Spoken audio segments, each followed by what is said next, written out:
بسم اللہ الرحمن الرحیم۔ السلام علیکم ورحمۃ اللہ وبرکاتہ۔ میں ہوں محمد اختر اور آپ لوگ دیکھ رہے ہیں میرا یوٹیوب چینل رسول پور ٹی وی۔ جیسے ہی حضرت عثمان رضی اللہ تعالی عنہ مسلمانوں کے تیسرے خلیفہ بنے، مسلمانوں کی آپس میں ایک ہی بحث شروع ہوئی جس سے پہلی بار پورے مسلمان امت کے ٹوٹنے کا خطرہ تھا، کیونکہ یہ بحث کسی اور بات پر نہیں بلکہ دنیا کی سب سے بڑی کتاب پر تھی، قرآن۔ آیات الکتاب الحکیم۔ نبی صلی اللہ علیہ وآلہ وسلم کے زمانے میں مسلمان قرآن کو عربی کے 7 بڑے ڈائلاگ 7 بڑے لہجوں میں پڑھتے تھے، اللہ اکبر۔ لیکن جیسے جیسے مسلمانوں کی خلافت پھیلتی گئی، پوری دنیا سے لوگ اسلام کی طرف آنے لگے اور پہلی بار صحابہ سے قرآن سیکھنے لگے۔ لیکن اب مسئلہ یہ تھا، یہ نئے مسلمان صحابہ سے الگ الگ لہجوں میں قرآن سیکھتے تھے، جو پہلے تو کوئی بڑا مسئلہ نہیں تھا، لیکن آہستہ آہستہ کچھ نئے لوگ اپنے لہجے کو صحیح کہنے لگے اور دوسروں کے لہجوں کو غلط، اور خلافت اتنی خراب ہوئے کہ کچھ مسلمان قرآن کے ان لہجوں کی وجہ سے ایک دوسرے کو کافر کہنے لگے۔ اس طرح کی بحثیں بڑھتی گئیں اور تیسرے خلیفہ حضرت عثمان کے دور میں اپنی پیٹھ پر پہنچے۔ حضرت عثمان کے دور میں مسلمانوں نے یہ سارا علاقہ فتح کر لیا تھا اور اب مسلمانوں کی فوج تیزی سے آذربائیجان کی طرف بڑھ رہی تھی۔ لیکن وہی آذربائیجان میں جب ایک دن مسلمانوں کی فوج نماز کے لیے کھڑی ہوئی، نماز کے فوراً بعد مسلمانوں کی فوج کی آپس میں ایک بہت ہی خطرناک بحث شروع ہوئی، جس میں مسلمان ایک دوسرے کے قرآن پڑھنے کے طریقے کو غلط کہنے لگے اور صرف اپنے لہجے کو اصل قرآن کہنے لگے۔ آخر یہ بحث اتنی بڑھ گئی کہ ایسا لگنے لگا کہ اب مسلمان پہلی بار ایک دوسرے کے خلاف تلواریں نکالیں گے۔ لیکن مسلمانوں کی اس فوج میں ایک بہت بڑے صحابی بھی موجود تھے، حذیفہ بن یمان رضی اللہ تعالی عنہ۔ جب انہوں نے مسلمانوں کو اس طرح لڑتے ہوئے دیکھا، وہ اس بات سے ڈرنے لگے کہ کہیں آگے جا کر مسلمان فرقوں میں نہ بٹ جائیں، تو وہ اس جنگ کو چھوڑ کر تیزی سے واپس مدینہ میں خلیفہ حضرت عثمان رضی اللہ تعالی عنہ کی طرف روانہ ہوئے، اور مدینہ پہنچتے ہی اپنے گھر جانے کی بجائے وہ سیدھا حضرت عثمان کے پاس پہنچے اور ان سے کہا، یا امیر المومنین، اس سے پہلے کہ مسلمان بھی یہودی اور کرسچن کی طرح ڈیوائیڈ ہو جائیں، آپ اس امت کو ٹوٹنے سے بچا لیں۔ لیکن یہ کوئی پہلی دفعہ نہیں تھا کہ آسمانی کتابوں پر بحث ہوئی ہو، اس سے پہلے بھی ایسا ہو چکا تھا۔ دنیا میں 4 بڑی آسمانی کتابیں ہیں، تورات، زبور، انجیل اور قرآن۔ پہلی کتاب تورات ایک بہت بڑے پیغمبر موسیٰ علیہ السلام پر نازل ہوئی، جو موسیٰ علیہ السلام نے فرعون اور اس کی پوری فوج کو سمندر میں تباہ کر دیا تھا اور بنی اسرائیل کو لے کر ڈیزرٹ پر پھرتے رہے۔ تب اللہ تعالیٰ نے موسیٰ علیہ السلام کو تورات نازل کی۔ جیسے ہی موسیٰ علیہ السلام پر تورات نازل ہوئی، انہوں نے فوراً حکم دیا کہ اللہ کی اس عظیم کتاب کے لیے ایک بڑا صندوق تابوت بنایا جائے۔ اس تابوت میں تورات کے ساتھ ساتھ کچھ اور بھی ہولی چیزیں رکھی ہیں، جیسے کہ ہارون علیہ السلام کی چھڑی، من و سلوہ کا ایک برتن۔ یہ تابوت بنی اسرائیل کے لیے اتنا اہم تھا کہ وہ اس کی اپنی جان سے بھی زیادہ حفاظت کرتے تھے، اور آخر فلسطین کو فتح کرنے کے بعد بنی اسرائیل نے یہ تابوت اپنے سب سے بڑے ٹیمپل میں رکھا، اور اگلے 300 سال تک یہ تابوت اور تورات وہیں پڑے رہے۔ لیکن آخر 300 سال بعد بنی اسرائیل کے فلسطین پر ایک بہت بڑی قوم نے حملہ کیا، جن کا سب سے بڑا واریر تھا جالوت اور اس کی فوج بنی اسرائیل کو تیزی سے کرش کر دی گئی، اور فلسطین تیزی سے بنی اسرائیل کے ہاتھ سے نکلنے لگا، اور حالات اتنے خراب ہوئے کہ بنی اسرائیل کے علماء نے فیصلہ کیا کہ آج کے بعد ہر جنگ میں ہم یہ تابوت اپنی فوج کے سامنے رکھیں گے تاکہ اس تابوت کی برکت سے ہم جنگ جیت سکیں۔ لیکن ایسا نہیں ہوا۔ جالوت کی فوج نے سب سے پہلا حملہ اس تابوت پر کیا اور موسیٰ علیہ السلام کے اس تابوت کو چھین کر اپنے ساتھ لے گئے، جس کے اندر اب تک دنیا کی پہلی اصلی تورات پڑی ہوئی تھی۔ آخر بنی اسرائیل کا ایک بہت بڑا بادشاہ آیا، داؤد علیہ السلام، جنہوں نے جالوت اور اس کی فوج پر حملہ کیا، انہیں ختم کر دیا اور حضرت موسیٰ علیہ السلام کے صندوق کو دوبارہ اس کی اصل جگہ پر رکھا۔ لیکن یہاں ایک بہت بڑا مسئلہ یہ تھا، جب اس صندوق کو کھولا گیا تو اس کے اندر موسیٰ علیہ السلام کی تورات تھی ہی نہیں، مطلب پہلی بار دنیا سے ایک اوریجنل تورات غائب ہو چکی تھی۔ اس لیے داؤد علیہ السلام پر دوسری آسمانی کتاب نازل ہوئی، زبور، جس کے بہت آنے والے پروفٹس تورات کو دوبارہ لکھا، اور تورات اور زبور کو ایک ساتھ ایک ہی جگہ سیو کر دیا گیا۔ لیکن داؤد علیہ السلام کے 400 سال بعد ایک بار پھر فلسطین پر حملہ کیا گیا، بہت بڑے بادشاہ بخت نصر نے اتنا خطرناک حملہ کیا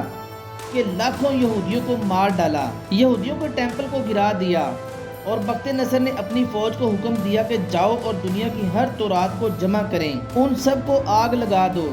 اور اس طرح ایک بار پھر تورات اور زبور دنیا سے غائب ہو گئی۔ اس کے بعد اگلے 100 سال تک دنیا میں کوئی بھی تورات اور زبور نہیں تھی۔ آخر 100 سال بعد ایک یہودی نے دوبارہ تورات لکھی، لیکن کچھ عرصے بعد پھر ایک بادشاہ نے حملہ کیا اور تیسری بار دنیا کی ساری تورات کو جلا دیا، جس کے بعد یہودیوں نے بیٹھ کر پھر دوبارہ تورات لکھی۔ اسی طرح آج دنیا میں جو تورات ہے وہ موسیٰ علیہ السلام کی اوریجنل کتاب نہیں، بلکہ دنیا سے 3-4 بار غائب ہونے کے بعد دوبارہ لکھی گئی ہے۔ اسی لیے آج دنیا میں کوئی بھی یہودیوں کی اس کتاب کو موسیٰ علیہ السلام کی اصل کتاب نہیں مانتا۔ The Bible is literally not true. Even یہودی بھی اب تورات کے بار بار غائب ہونے اور جلا دیے جانے کی وجہ سے تورات اتنی بگڑ چکی تھی کہ اب دنیا میں اللہ کی کوئی بھی آسمانی کتاب اپنی اصل شکل میں موجود نہیں تھی۔ اسی لیے یہاں پر اللہ تعالیٰ نے اپنے بہت بڑے پیغمبر حضرت عیسیٰ علیہ السلام پر اپنی تیسری آسمانی کتاب نازل کی، انجیل۔ لیکن انجیل کو بھی بالکل قرآن کی طرح پہلے دنوں میں ایک کتاب کی شکل میں نہیں لکھا گیا، اور عیسیٰ علیہ السلام کی دنیا سے جانے کے بعد ان کے فالورز زبانی ایک دوسرے کو انجیل سکھانے لگے۔ آخر عیسیٰ علیہ السلام کے 100 سال بعد ایک آدمی نے دنیا کی پہلی بائبل لکھی اور اسے صحیح انجیل کہنے لگا، لیکن اس آدمی کی پہلی انجیل کو پوری دنیا کے کرسچن نے ریجیکٹ کر دیا، اور یہاں سے بالکل تورات اور زبور کی طرح انجیل میں بھی کنفیوژن شروع ہوئی، جس کے بعد ہر طرح کے لوگ اپنی مرضی سے انجیل لکھنے لگے، اور آخر عیسیٰ علیہ السلام کے 300 سال بعد ایک ایسا وقت آیا کہ دنیا میں ہزاروں ڈیفرنٹ انجیلیں تھیں۔ اسی لیے عیسیٰ علیہ السلام کے 300 سال بعد دنیا کے سارے کرسچن سکولرز کی ایک بہت بڑی میٹنگ ہوئی، جس میں انہوں نے خود ہی اپنی مرضی سے ان ہزاروں انجیلوں میں سے صرف 4 انجیلوں کو سلیکٹ کیا اور باقیوں کو ریجیکٹ کر دیا۔ اسی لیے آج کے زمانے کی انجیل بائبل کو عیسیٰ علیہ السلام کی صحیح انجیل نہیں کہا جا سکتا، ایون کہ کرسچن بھی اسے صحیح انجیل نہیں سمجھتے۔ تو اب تورات، زبور اور انجیل تینوں آسمانی کتابیں جب دنیا سے غائب ہو چکی تھیں تو اللہ نے دنیا میں اپنی آخری کتاب نازل کی، قرآن۔ لیکن بالکل تورات، زبور اور انجیل کی طرح جب مسلمان حضرت عثمان کے دور میں قرآن پر بھی بحث کرنے لگے، اسی وقت حذیفہ بن یمان رضی اللہ تعالی عنہ خلیفہ عثمان کے پاس پہنچے اور ان سے جا کے کہا، یا امیر المومنین، اس سے پہلے کہ مسلمان بھی بالکل یہودیوں اور کرسچن کی طرح اللہ کی کتاب پر اختلاف میں پڑ جائیں، آپ اس امت کو بچا لیں۔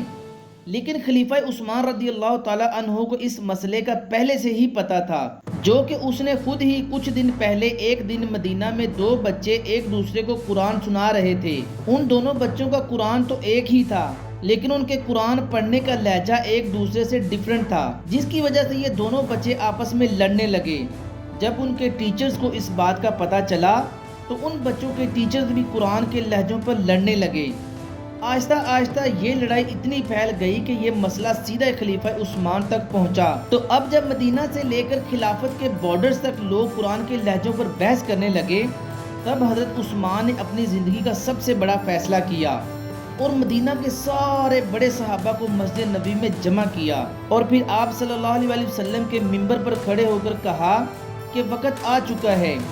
پوری دنیا کے مسلمانوں کو قرآن کے ایک ہی لہجے پر اکٹھا کیا جائے، جس میں کچھ صحابہ حضرت عثمان کے اس فیصلے سے خوش نہیں تھے، لیکن زیادہ تر صحابہ نے حضرت عثمان کے اس فیصلے کو سپورٹ کیا، جن میں سب سے بڑے صحابی تھے فیوچر خلیفہ حضرت علی رضی اللہ تعالی عنہ۔ حضرت عثمان رضی اللہ تعالی عنہ ایک لہجے کا قرآن بنانے کے لیے 8 لوگوں کی کمیٹی بنائی، اور اس کمیٹی کا ہیڈ انہوں نے زید بن ثابت رضی اللہ تعالی عنہ کو بنایا، کیونکہ زید بن ثابت رضی اللہ تعالی عنہ کوئی عام صحابی نہیں تھے، بلکہ رسول اللہ صلی اللہ علیہ وسلم کے زمانے سے قرآن کی آیات لکھا کرتے تھے، اور حضرت ابو بکر صدیق رضی اللہ تعالی عنہ کے زمانے میں حضرت زید بن ثابت رضی اللہ تعالی عنہ نے پہلی بار قرآن کو کتاب کی شکل میں لکھوایا تھا۔ یہ دنیا کا پہلا قرآن سب سے پہلے ابو بکر رضی اللہ تعالی عنہ کے پاس تھا، پھر حضرت عمر رضی اللہ تعالی عنہ کے پاس، اور اب حضرت عمر رضی اللہ تعالی عنہ کی بیٹی ام المؤمنین حضرت حفصہ رضی اللہ تعالی عنہا کے پاس تھا۔ تو حضرت عثمان نے اسی قرآن کو دوبارہ منگوایا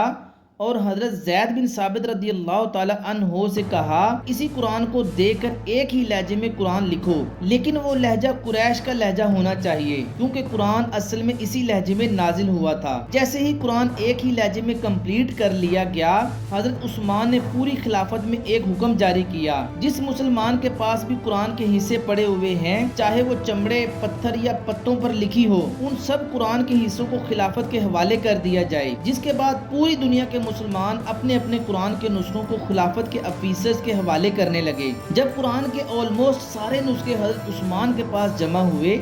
تب حضرت عثمان رضی اللہ تعالی عنہ نے اللہ سے دعا کی اور آسمان سے ایک بجلی نمودار ہوئی اور ان سب کو اچک لے گئی۔ اس کے بعد اب دنیا میں صرف ایک ہی قرآن باقی رہا، قریش کے لہجے میں لکھا گیا قرآن، جس کے بعد حضرت عثمان نے اسی قرآن کی 7 کاپیز بنائی اور اسے خلافت کے ہر بڑے شہر کی طرف بھیج دیا اور پوری دنیا میں اعلان کیا کہ آج کے بعد پوری دنیا کے مسلمانوں کا ایک یہی قرآن ہوگا۔ حضرت عثمان کے اسی قرآن کو آج پوری دنیا کے اربوں خربوں مسلمان ہر روز پڑھتے ہیں اور حضرت عثمان کے زمانے کا قرآن دنیا کے کچھ حصوں میں پڑا ہوا ہے۔ ازبکستان، استنبول، دمشق اور حتیٰ کہ برنگم میں بھی اسی قرآن کا کچھ حصہ آج تک پڑا ہوا ہے۔ اس طرح حضرت عثمان نے قرآن کو آج کے تورات اور انجیل کی طرح بگڑنے سے بچا لیا، کیونکہ آج remarkable document had been resting on the shelves of the university library for decades. پوری دنیا میں کوئی بھی قرآن کی اتھینٹسٹی پر سوال نہیں اٹھا سکتا۔ پوری دنیا کے مسلمانوں کو قرآن پر یونائٹ تو کر لیا تھا، لیکن مسلمانوں کی خلافت جو اس سے پہلے بہت تیزی سے ہر طرف پھیل رہی تھی، اب بالکل سٹاپ ہو چکی تھی اور رومن امپائر کی فوج مسلمانوں کو ایک قدم بھی آگے رکھنے کا موقع نہیں دے رہے تھے۔ آگے بڑھنے کا صرف ایک ہی راستہ تھا اور وہ تھا سمندر۔ اسلام کی تاریخ کی پہلی فوج نیوی۔ ناظرین، یہ تھی ہماری آج کی ویڈیو۔ ہم امید کرتے ہیں کہ آپ کو ہماری آج کی ویڈیو ضرور پسند آئی ہوگی۔ اگر آپ کو ہماری آج کی یہ ویڈیو پسند آئی ہے تو آپ سے گزارش کرتے ہیں کہ آپ ہمارے چینل کو ضرور سبسکرائب کر لیں اور ساتھ ہی لگے بیل کے بٹن کو بھی پریس کر لیں، تاکہ آپ کے پاس ہماری آنے والی مزید معلوماتی ویڈیوز کا نوٹیفیکیشن بر وقت ملتا رہے۔ سبسکرائب کے ساتھ ساتھ ہماری ویڈیوز کو لائک بھی کریں اور اپنی قیمتی رائے کا اظہار کمنٹ سیکشن میں ضرور کریں۔ کمنٹس میں آپ اپنے سوالات بھی ہم تک پہنچا سکتے ہیں۔ اللہ تعالیٰ آپ کو اپنے حفظ و ایمان میں رکھے، اپنی بہت ساری دعاؤں میں رکھے گا۔ یاد ملتے ہیں انشاءاللہ نیکسٹ نیو ویڈیو کے ساتھ، تب تک کے لیے خدا حافظ۔